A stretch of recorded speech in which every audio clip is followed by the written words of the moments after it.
seems extraordinary, doesn't it, that we're able to come up with such an incredible picture of ancient Megiddo so many thousands of years later from the archaeological ruins that exist today. The illustration that shows us in a 3D form very realistically gives us a picture of what this ancient city looked like. And if we question how is that possible, then if you have a look at the illustration that's there beside me, this is actually a piece of marble at Megiddo. I've enhanced the image so that you can see the etched lines that are in there, and those etched lines represent each of the various sites, roads, houses, palaces, stables, gates, entrances, walls, lookouts, the water system to provide water. So it's quite an extraordinary place. Now on this particular map, from a plan view from above that you're looking at, you can see that there is an extraordinary amount of detail, and that there's an extraordinary amount of archaeological ruins that actually let us know exactly how the layout was from these ancient times.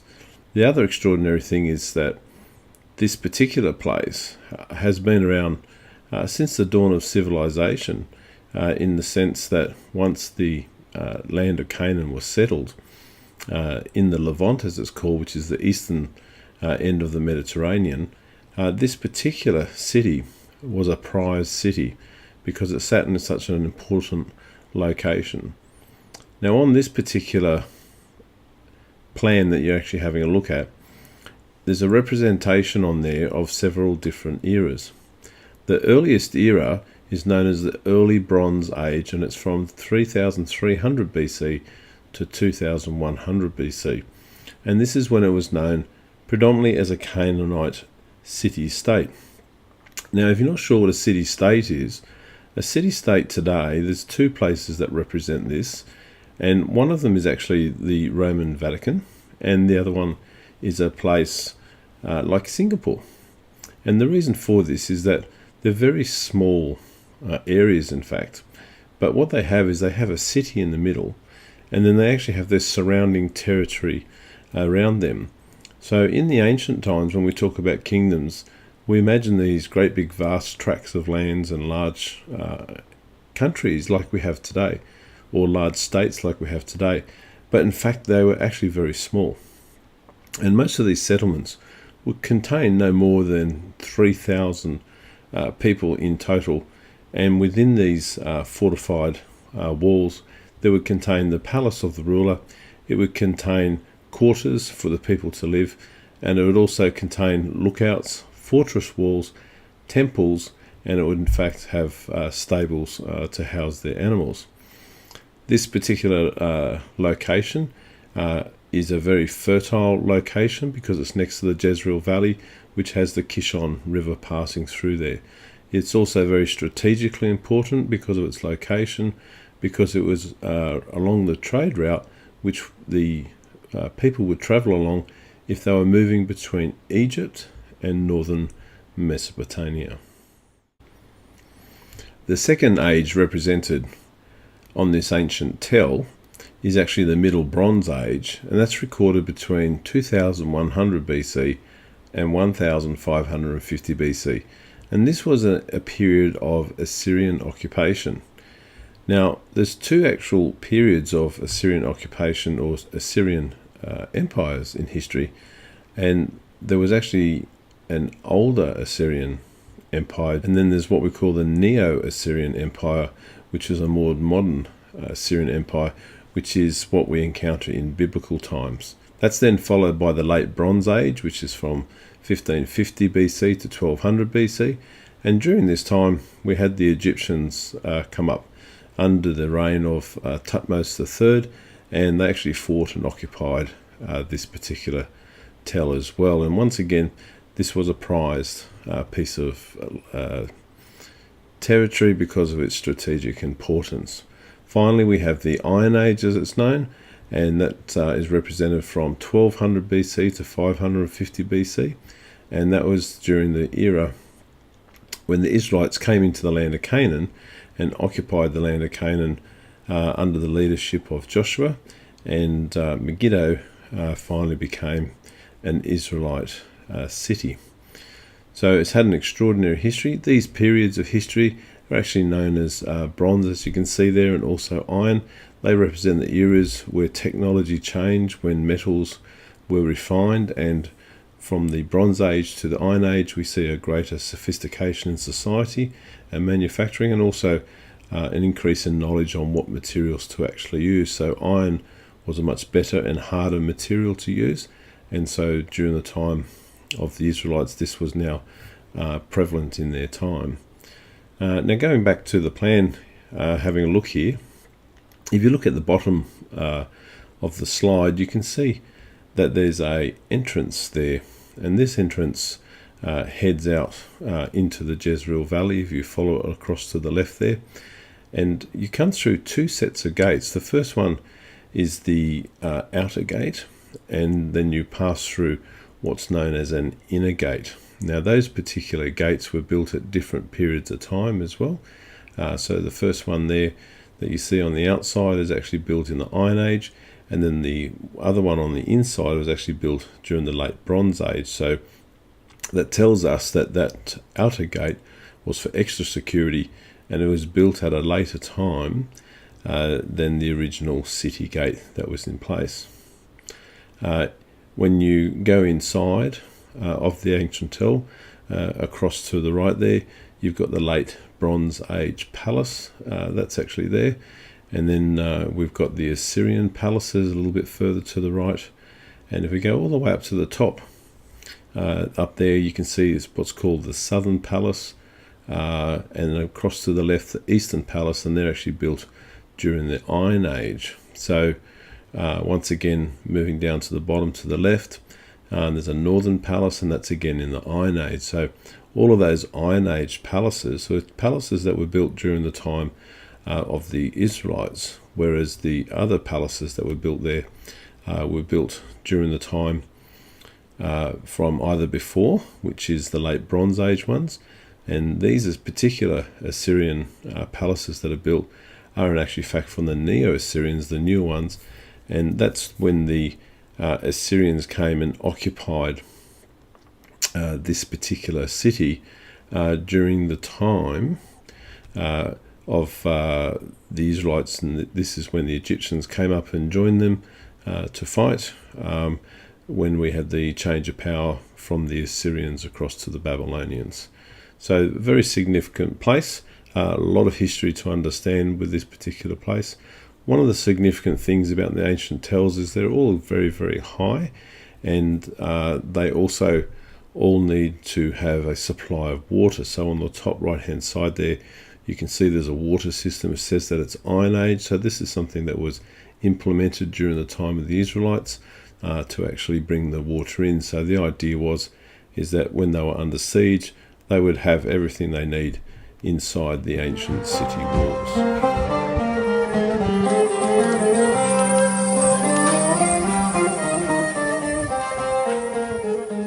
Having shown you the plan map of Megiddo and a three-dimensional image which represents what it would have looked like in ancient times, along with aerial views of Megiddo as it looks today, you're probably asking yourself, where exactly is Megiddo? So if you have a look beside me here, I've prepared a map for you which shows you its location. It's marked there with the red dot, with the name Megiddo in bold, and if you have a look at its location, you can see that it's just sitting on the southern side of the Jezreel Valley. Now heading back across to the left takes you across through this valley along the Kishon River out to the Mediterranean Sea.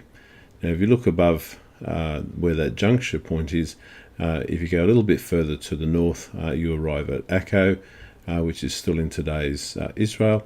And if you travel to the south, you come around the peninsula, which is Mount Carmel there that juts out, and at the base of Mount Carmel on the Mediterranean today is where Haifa is, and then you travel further south down to Ancient Door. Ancient Door today is known as Caesarea, and then you move further south down that coastal road to Joppa or Jaffa, which is in today's Tel Aviv, and then further down to Ashdod and Ashkelon, which are still named by the same names today, and then you continue through Gaza and down onto the Sinai Peninsula across to Egypt. So this is the coastal road, which will take you up the coast and across and inside to Megiddo.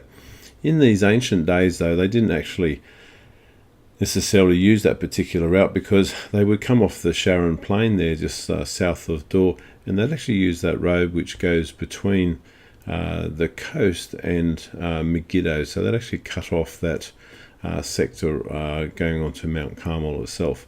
So you can see there that Megiddo, in fact, is a three-way junction.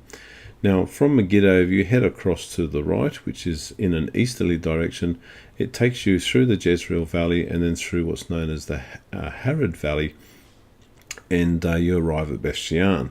Now, Beth Shean is a junction point on the highway between Egypt and Mesopotamia, and Beth Shean actually means the house of rest. So this is another important junction point for people who are trading or traveling between northern Mesopotamia and Egypt. So this whole zone through here is a very critical place in the sense of its location.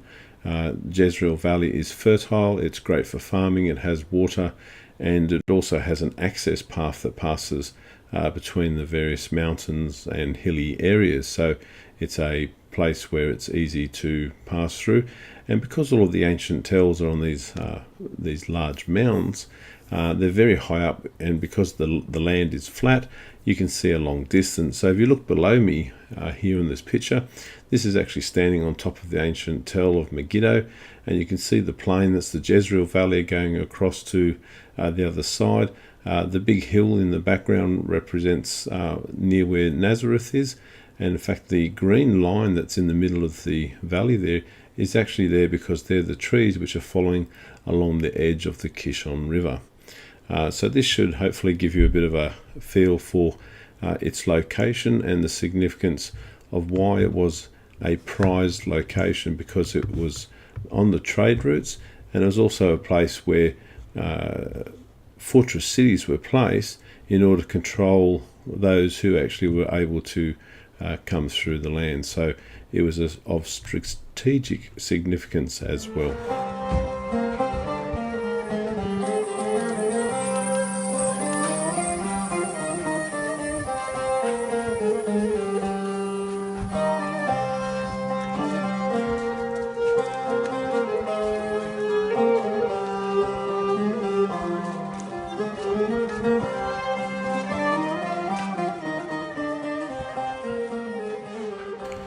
When we were having a look at the plan view at the bottom of the plan map, I pointed out that there was some inner gates and some outer gates at the bottom of that plan. Now the picture that you're actually looking at in front of you here, again, it's actually from Megiddo, so it's actually another marble slab, and you can see it's been engraved and inked to actually show what these ancient gates and entrances look like. So there's 4 different numbers on there. So looking up right next to me there, says number 1. That represents that wall that's running right across the top of the picture there. And as it's called an insets and offsets wall. So the wall's not smooth. It has a layer which is further in, and another layer which is further out. That's to give it structural strength, because if it was just a straight wall, it would certainly not be as strong as a wall that has angles built into it. Now, going down to the lower part of the picture there is a number 2 that's on there. That's what's called the outer gatehouse. So you can see the gate entrance there with the 2 rooms on either side. And if you look carefully, you can see little staircases going up on top of all of these roofs. So if they were under siege, the soldiers could go up on top, and of course they would have the advantage of firing down upon an attacking enemy. Inside, when we go to number 3 in the middle there, is the inner courtyard. So this is an area where people could come and meet, and it's a safe area, but still outside of the main city.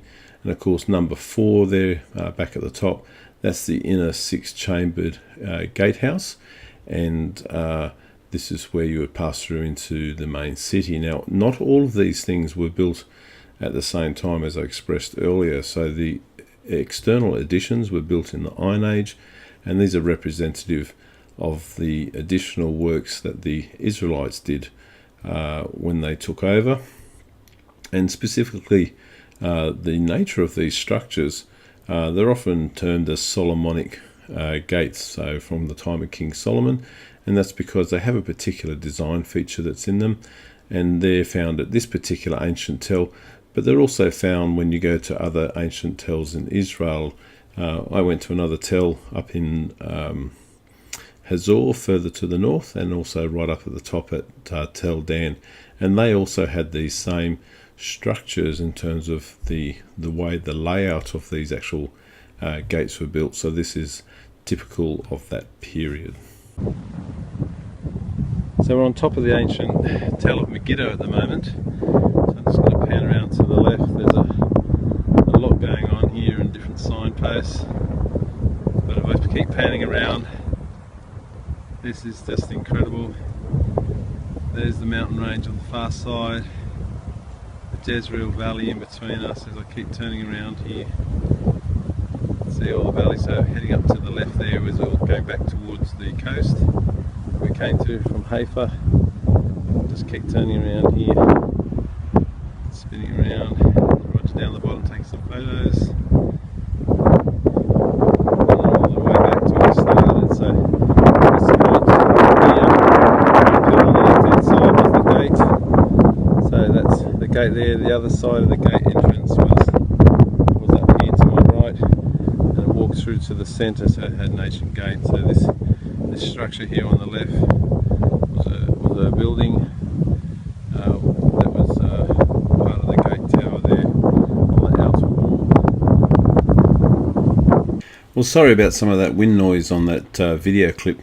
When I was there in Israel at Megiddo, it was an extremely windy day, and being high up on the tells, even though it looks sunny and still, you realise how high up they are because the wind actually comes through, and it's affected the recording of the sound. But essentially, standing on that spot next to the inner gate, as I turned around to sort of show you the lay of the land, so to speak, looking across the tell, across the Jezreel Valley, and then back onto the tell itself.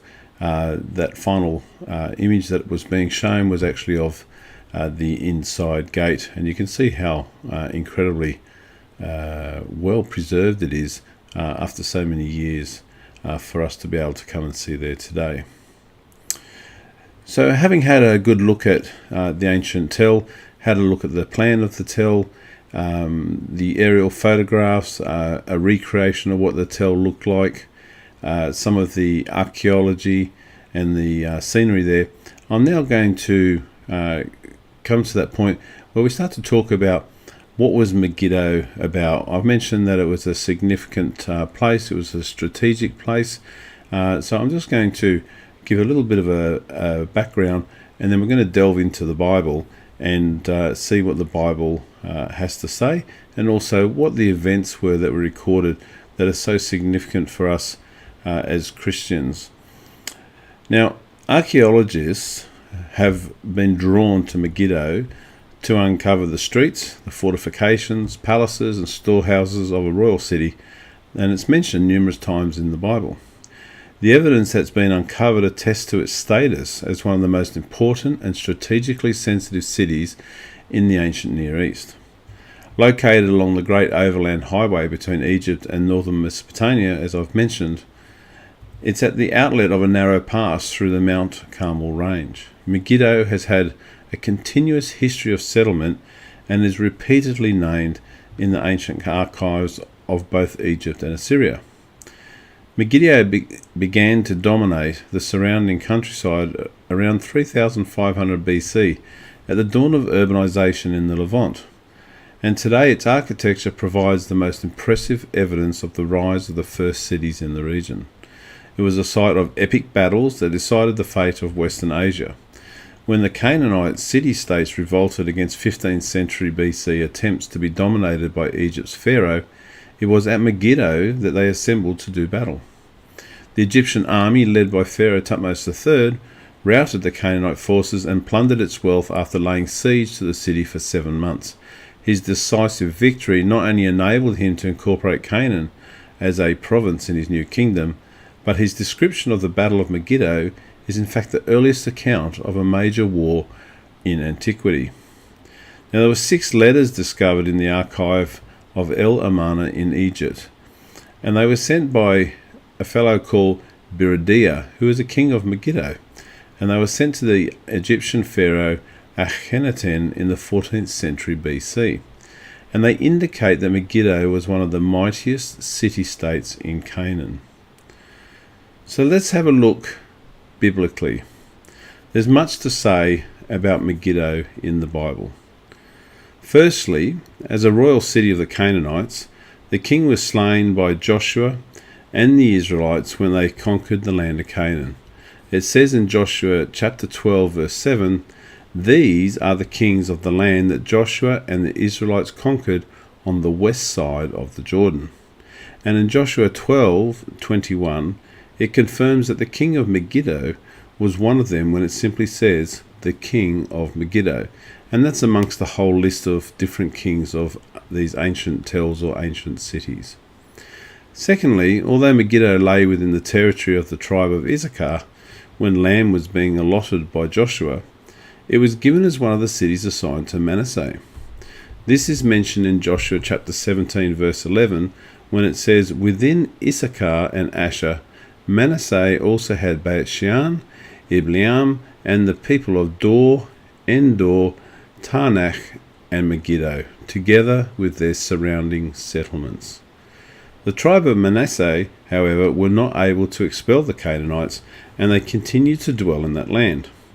However, Joshua chapter 17 verses 12 to 13 says, "Yet the Manassites were not able to occupy these towns, for the Canaanites were determined to live in that region. However, when the Israelites grew stronger, they subjected the Canaanites to forced labour, but did not drive them out completely." The prophetess Deborah, who held court under the palm of Deborah between Ramah and Bethel in the hill country of Ephraim, led Israel during the reign of a Canaanite king called Jabin. He ruled from the northern city of Hazor. The king's commander Sisera, however, lived nearby to Megiddo and had cruelly suppressed the Israelites for 20 years during the period of Judges. He used 900 iron chariots, and Sisera and his men were drawn into a battle at the Kishon River in the Jezreel Valley in front of Megiddo and subsequently lost. This location is known from Judges chapter 5 verse 19 because it says, "The kings of Canaan fought at Taanach by the waters of Megiddo." By the time we come to the time of Solomon, Israel's supremacy was unquestionable, and Megiddo was included in one of his administrative districts. In the first book of Kings, chapter 4, verse 7, it says, "Solomon also had 12 district governors over all Israel, who supplied provisions for the king and the royal household." And in 1 Kings, chapter 4, verse 12, it provides the name of the governor of Megiddo when it says, "Baana, son of Ahlad, in Taanach and Megiddo." We can also know that it was one of the cities which King Solomon fortified when it states in 1 Kings chapter 9 verse 15, "Here is the account of the forced labour King Solomon conscripted to build the Lord's temple, his own palace, the supporting terraces, the wall of Jerusalem, and Hazor, Megiddo, and Gezer." An official of King Solomon called Jeroboam had been told by a prophet called Ahiah that he was to be given the 10 northern tribes of Israel to rule as his own because King Solomon had forsaken the Lord to worship foreign gods and goddesses. When King Solomon learnt of this, Jeroboam fled to Egypt and had lived under the protection of the Egyptian pharaoh Shishak until King Solomon died. When the son of King Solomon, Rehoboam, became king, Jeroboam returned to fulfill the prophecy and take the 10 northern tribes that became known as the northern kingdom of Israel. During this time, in the first book of Kings, chapter 14, verse 25, it says, "In the 5th year of King Rehoboam, Shishak, king of Egypt, attacked Jerusalem." Similarly, we learn that Pharaoh Shishak took Megiddo in the second half of the 10th century BC because his conquest of this city is affirmed in his inscriptions at the temple of Karnak and in a stele erected at this site. In the 9th and 8th centuries BC, the rulers of the northern kingdom refitted the fortress even more elaborately than before, and the palaces, water systems and fortifications of Israelite Megiddo are among the most elaborate Iron Age architectural remains ever unearthed in the Levant. In the second book of Kings, in chapter 9, verse 27, we also learn that King Ahaziah, mortally wounded at the ascent of Gur, fled to Megiddo to die. And it reads, "When Ahaziah, king of Judah, saw what happened, he fled up the road to Beth Hagan. Jehu chased him, shouting, 'Kill him too!' They wounded him in his chariot on the way up to Gur near Ibleam, but he escaped to Megiddo and died there." In 732 BC, the Assyrian king Tiglath-Pileser III then took the region from the northern kingdom, and in the following years Megiddo served as the capital of an Assyrian province. When the Assyrian Empire eventually fell, the great religious reformer, King Josiah of Judah, was called to Megiddo to report to Pharaoh Necho of Egypt, who was on his way to assist the crumbling Assyrian army in its last-ditch efforts against the Babylonians. But Josiah was killed. In the second book of Kings, chapter 23, verse 29, it reveals, while Josiah was king, Pharaoh Necho, king of Egypt, went up to the Euphrates River to help the king of Assyria. King Josiah marched out to meet him in battle, but Necho faced him and killed him at Megiddo. Now, there's no archaeological site in the world that is so completely associated with total destruction as Megiddo's prominent ancient site in northern Israel, identified as the earthly location of Armageddon.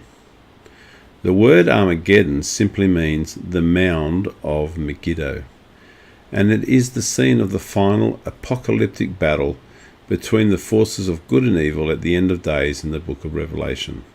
It reads in Revelation chapter 16, verse 16, "Then they gathered the kings together to the place that in Hebrew is called Armageddon." So we see from this that this ancient tell, the tell of Megiddo, is an extraordinary place. It is a highly significant place in the land of Israel and a highly significant place in biblical history. There is many kings, many strategic battles that have had impacts on the journey of God's people in the land of Israel. The most significant, however, is still yet to come. As proclaimed in the book of Revelations, it is said that Megiddo, which is going to be what we know as Armageddon, is actually going to be the future place where the final battle will be fought. What an extraordinary privilege it has been to be able to go and see this ancient tell, to walk on the land, to examine the archaeological facts. And for me, I always love the fact that there's many people out there who refute the Bible. There's many people who don't believe what the Bible has to say, and yet when you read the scriptures and you go to the land of Israel, you'll see that all these things that are spoken about are in fact there. When I placed that planned map of Megiddo during the earlier part of this presentation, you'll notice that all the aspects that the Bible talks about are actually included in the actual archaeological remains. So there's evidence there for the Egyptians, there's evidence there for the Assyrians, there's evidence there for the Canaanites, and there's also evidence there for the Israelites. Interestingly, when you look at that particular plan map, you'll see that the city is actually increased in size, because the area where the Canaanite and then the Assyrian people were contained in is a particular area which is not so large. But if you look at the Iron Age additions, if you will, the fortress walls, the multiple palaces, the stables for the horses, the source of water, the external and larger wall, the additional gate on the outside entrance. All of those things were done during the time of the Israelites. Now, there is some dispute about which particular king, but it seems that when you go to Israel and you look at different tells, that you'll see that during the time of Solomon was a great time of building, and he did actually fortify several cities. Now, the Bible tells us specifically that Megiddo is actually one of those, and when we go there we see these Solomonic gates, as they're called. So it is quite an extraordinary place.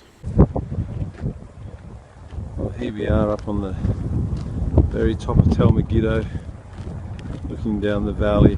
This is just incredible. It's really windy up here. It's very high, as you can see, so you can understand these ancient tells, these mountains, as it means. But I can just see so far away. So when they had the fortress walls and the sentries and the lookouts, you get to see anybody that comes anywhere near this place. They can see them coming from a long way. Pan around, we're looking back towards Mount Carmel there in the distance. You can sort of see all this structural work here, the base of the footings. And as we pan around, you can see this whole sort of ruins area. It's quite a large scale. These sort of places would hold something like 1,200 people behind the fortress walls. And then there'd be those who'd be outside the fortress walls who are farming and grazing all the animals. So if they're under attack and they all came inside, there'd be somewhere around 3,000 people coming inside. This is stunning. Again, looking across towards the coast. So I'm looking in a westwards direction now, and panning around, gradually moving through to the north. So here we go, panning across the valley. We pick these points for us. So that's north there now. And then as I turn around, coming around, that's Mount Gilboa straight ahead. Panning around, you can see this valley just passes straight through all the way from the coast, and turning around back the other way down towards Jerusalem. This is just incredible, absolutely breathtaking. It's just such a valuable understanding of the lay of the land, why this was the trade routes from the time of the ancient peoples, why they fought over it, because this was the pass, this was the way through. This has the river, has the farming, has the grazing, so this is very, really valuable land. So again, this is the Jezreel Valley, there's the Kishon River running through there, and this is the place for the future Armageddon. Well, that brings us to the end of Ancient Megiddo, Future Armageddon.